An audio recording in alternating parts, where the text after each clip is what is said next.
The Mastering Local Marketing podcast helps local small business owners like you understand what it takes to successfully market your business and drive new customers through your doors. We provide actionable insights, interview leading experts and business owners in various industries, as well as provide tips and tricks we've uncovered over the last 25 years in the field. Whether you're starting your business or you've been at it for decades, let us provide you with the education and resources you need to grow your customer base. It's time to start mastering your local marketing. Here's your host, Matt Hansen. Well, what I was saying is a lot of people come to me and they say, we want to sell online. And many times they have no plan. They don't understand the intricate details that go into it. They'll come in with a $3 or $5 item and think that they're going to make millions, but they haven't thought anything through. And that's the problem. This episode, we're going to talk about selling online. That basically affects every business. So please pay attention. There are so many parts to this one. We could do several episodes on it, but we're going to try to just give an overview and fly through some of this stuff. First of all, let's start right at the beginning. There are legal and tax considerations and all that, and setting up your online store. You got to clear those before anything else. Yeah. I don't think a lot of people realize that you have to collect tax, and if you don't collect tax, you have to have a platform that collects the tax for you. There's a lot of companies out there, whether it's Shopify or whatever, but that do it for you. But I remember back in the day when I first started e-commerce, you had to set up all the tax implication, all the calculations, and literally select the states that you're selling in, and they were all different. I mean, anyone that knows about taxes can be different. It could be state taxes, it could be county taxes. I mean, they're depending upon where you are in the United States or even the world, there are certain taxes that need to be collected. So when you're thinking about selling online, just make sure that you ask the question, does the platform that I'm using actually collect the tax, or do we have to, what do we need to do? Because you can't just act ignorant and say, I didn't know, because people want their money. And yeah, especially the government. So you basically have hinted at two situations. One is where someone is like starting from scratch, building the website around a store. Mm-hmm. Square is pretty good on that one. And then there are a lot of people that actually have the website and they've been in business, and they're like, well, heck, maybe I'll try selling online. Those are two different scenarios. Right. And you gotta, there's different strategy for each side. Right. Yeah. If you're just starting, you got to ask a million different questions. Is this a lifestyle that I want to do? Is really the first question. I always sit down with people and I say, okay, let's do some simple math. And when I say math, we talk about shipping a lot. And I say, who's working on this? And they'll say, well, it's, I have X number of units in my garage. And I say, okay, so are you shipping this? And they say, yes. Okay, great. How fast can you take a box, tape it up, put the product in there, put packing peanuts or whatever you want to put in there, print the label, fix the label, tape the box shut, stack it, do another one? Is that going to take you 5 minutes to do, 3 minutes to do? And we start to have that conversation. Oh, I can do it fast. Okay, well, let's double it just to be simple here. But now let's multiply that by X number. So there's 60 minutes in an hour, and you can do 1 every 5 minutes. That's 12 boxes an hour. And how many hours do you want to work a day? Do you want to work 10 hours boxing things? Sounds like a horrible idea, but now you're boxing 120 boxes a day, and let's say you make a couple dollars on each thing that you send. Is that worth your time? Really? Honestly? So, if you make $2, if you're selling a product that makes you $2 and you sell 120 boxes, it made $240 and you spent 10 hours boxing. I've done the boxing before. I've spent till 3 o'clock in the morning boxing things up, and you might as well take Red Bull and Monster and just invest in it, because that's about the only way you're going to stay awake doing it. So just realize that a lot of people want to do these types of things, but you have to start asking the real questions. And do you want to do that? Typically, Matt Hansen, clinical professor, that's what he is supposed to do in class, and certainly will bring up some of the pitfalls that are going to be out there. One of the pitfalls is it, let's talk about some, let's go through some of these. Does your customer want this? Right. Yeah. So, before we jumped on today, we were talking about a company that wanted to sell paint supplies online, and I had a conversation with them. If you want paint, most of the times you're going to go to a big box store. You're going to buy the paint there. You're going to buy your paintbrushes and things like that. But this is what this individual wanted to do. They wanted to sell paint. They wanted to sell paintbrushes. So I started asking the question, right? Why would your customer go there versus a Home Depot or a Lowe's or a Menards or whatever else is out there, right? And they said, well, it's specialty paint. And I said, okay, well, what does this specialty paint do? Because there's a lot of specialty paint. And I couldn't really kind of get an answer out of this person other than it's specialty paint. And I thought, okay, well, if I need paint, I'm not going to pay shipping when I could just run over to a Home Depot or a Lowe's or whatever. If I need a paintbrush, same thing. And so you got to start to ask the question, like, is this an online business? Because if I need that stuff, odds are I'm just going to go run and go get it. Now, I get it that Home Depot and Lowe's and Menards and all the other True Values and all that may not necessarily be close to your house. You may have to drive an hour.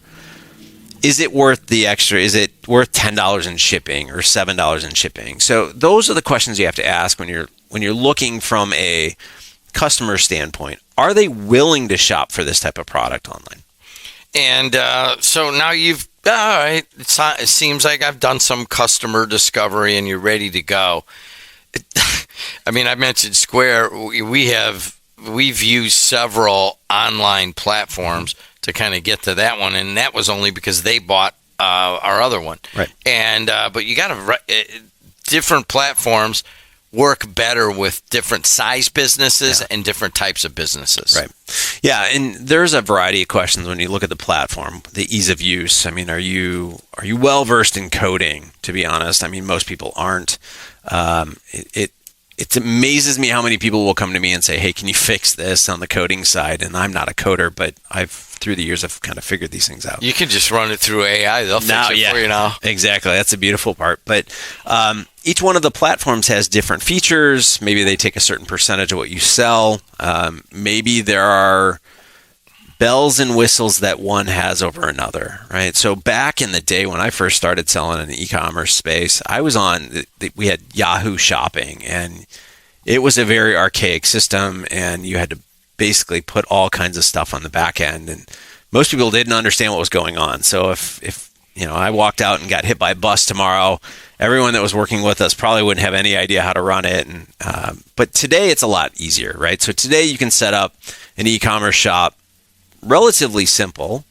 But the question is, once you set it up, you're going to start seeing questions along the way. And those are some of the other things that we're going to talk about today. So payment systems. Yep. The two biggies that a lot of people know are PayPal and Stripe. But there are a number of other payment systems, even sometimes your own local bank. Right. And you got to choose one. Right. And you got to stick with one. Yeah. I mean, a lot of these platforms will allow you to put multiple ways to pay in there. I even see Bitcoin, right? So, I mean, there's a variety of ways that you can pay for things, but realize that some of them will incorporate a large majority and some will stick to one or two. If you start to set these things up, if you said, well, I want to take PayPal and Stripe and all these other things, does the platform actually provide that for you? Do you have an easy way to integrate your account? Do you want to go ahead and do that? Because there are some, there's always fees and there's all this other stuff. If you've ever, and probably most of the people that are listening have dealt with payment processing and credit card machines and those types of things. I mean, it's a big business and there's a reason for it. So you got to ask all these questions, especially when you're picking a platform, because it's the same conversation you're having in store when you're dealing with the payment processors. It doesn't change just because you're online. Well, it's a similar situation when you're used to bricks and mortar and you're able to bring it out to the register or, maybe even mail something. You know what is coming and going, but if you're selling online and then all of a sudden, let's say your volume increases, or it just so happens that, say, 2 of your items are really important, you got to be able to track that. Yeah. Well, not to go a different direction here, but I feel you need a partner with your payment processor as well. The reason I say that, I remember it was Cyber Monday, and I received a $28,000 order from Brazil, right? Get the phone call, you think, oh, 28 grand, this is great. No, don't, right? We canceled it. We talked to them about it. They thought it was fraud. So imagine I send $28,000 in inventory out the door. That would bankrupt a lot of businesses, let's be honest. So you need a partner with this, and there's a lot of things that go into this, and I don't want to get into the technical details. I mean, if we do that, we've got some other people we can bring on that want to talk through that. But just realize, like, there's a million different things that you can get into here that could cause you some real distress. What about shipping? Shipping's always a fun one. I remember back in the day when we were shipping from our e-commerce store. I knew we had a 6x6x6 box, a 6x6x9 box, a 12x12x12 box, and so forth. And I knew exactly when I looked at the product which one was going with which, what it was going, how fast I could turn that thing over, where I had to have everything. And my UPS man absolutely hated me because we would have 300 boxes sitting in the store and there was no loading dock. So he would literally have to come in with the wheeled dolly, and he would take them truck. Are you kidding me? And think about it, these little 6x6x6 or 6x6x9. And they're kind of fragile. Yeah, and I used to treat him really well, to be honest. But when you look at shipping, we knew that based on weight, certain shipping partners were better. So to a certain point, we knew that we should send it UPS or we should send it through the post office or whatever. But you need to understand that, because many people will just pick one and they'll overpay for shipping. Maybe they offer free shipping and now you're paying $8 when you really should be paying $3.80. So you're just giving money away. So find the right shipping solution for you and start to ask the questions. Because if you talk to UPS or FedEx or whomever, even the post office, go see your local postmaster and say, here's what I'm planning on doing. How can I make sure I have the cheapest postage possible? They'll actually work with you, right? So you can actually set up some kind of agreements with them because they want your business. Matt, we went yesterday to Podcast Movement and went around and kind of trying to learn this. This is kind of new for both of us, but some of the techniques are stuff I learned in your class. A lot of A/B testing, and we'll talk about that at one point, but they spend an inordinate amount of time for a podcast conference, the audio and video conferencing, about what your thumbnail should be, what your photo should look like, how you should place the description of the podcast. What are the key words that you're learning? It sounded very much like what you were saying in the classes when you were telling people to set up online stores about product descriptions and, the actual photos. Yeah. I mean, let's face it, we are sold by the photos that we look at. If you're buying something online, the photo is the first thing that you look at, and then you may look at the description. So you have to have really good photos of your products. A lot of people will just grab a photo, they throw it up there like, if they want it, they'll buy it. And in reality, it's supposed to entice somebody to move to that, to add it to their cart.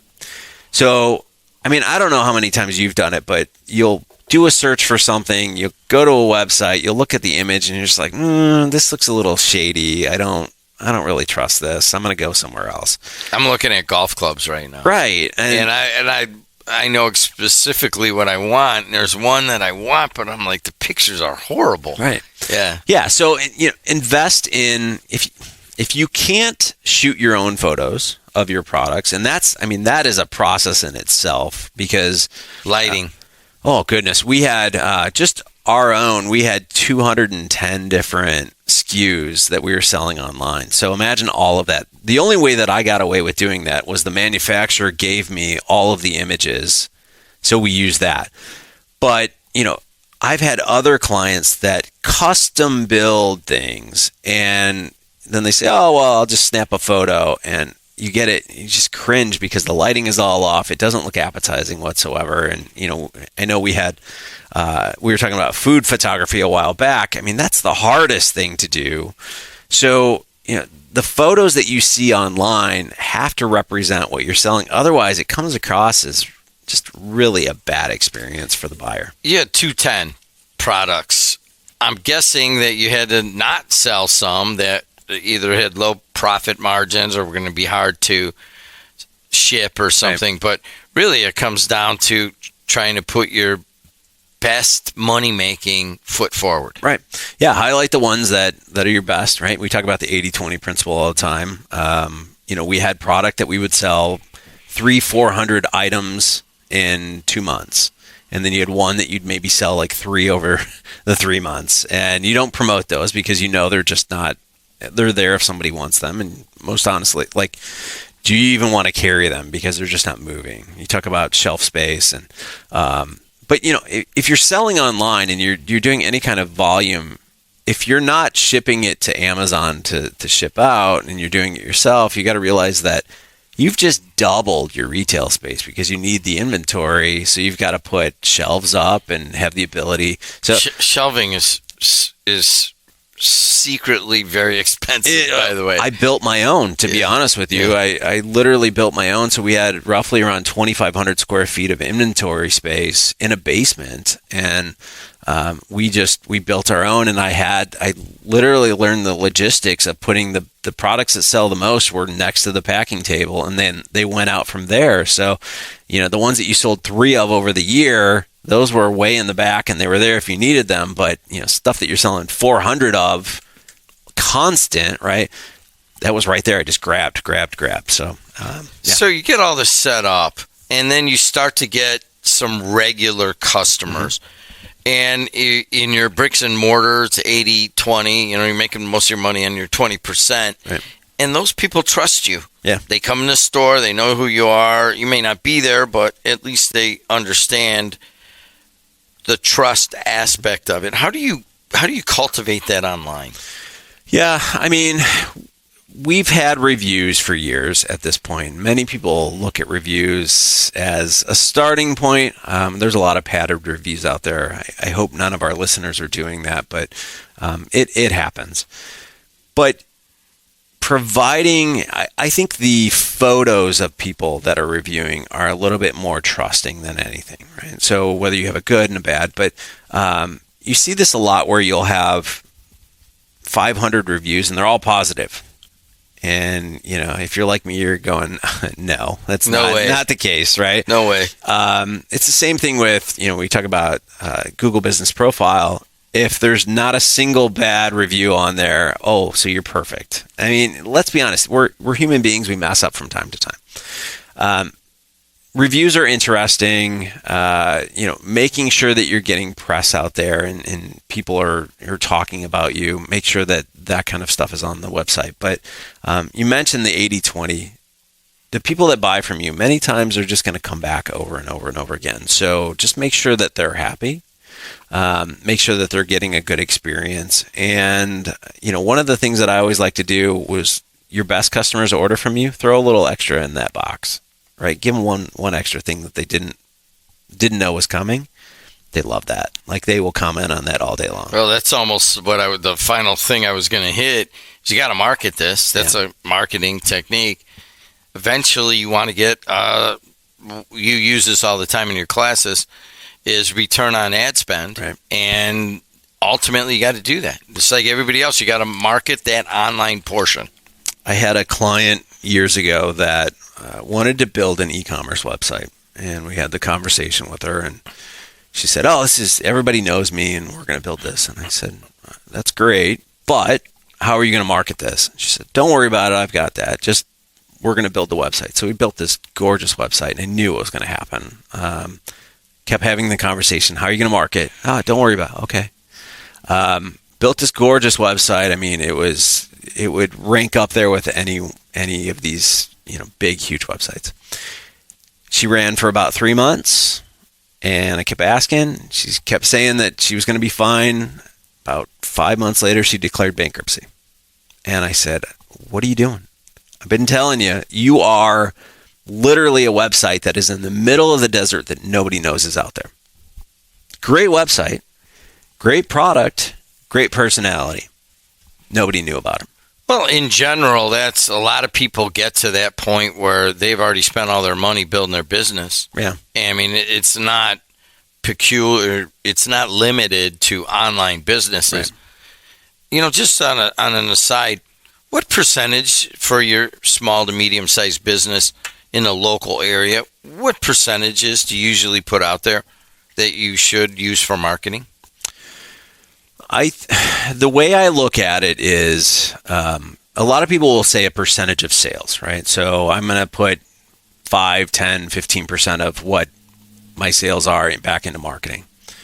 What I say to people is, if you know your numbers, you should look at it more like an objective task method, right? So if I want to get 200 orders this year and it costs me $32 to get an order, I just do the simple math there, right? So 200 times 32, and that should be my budget.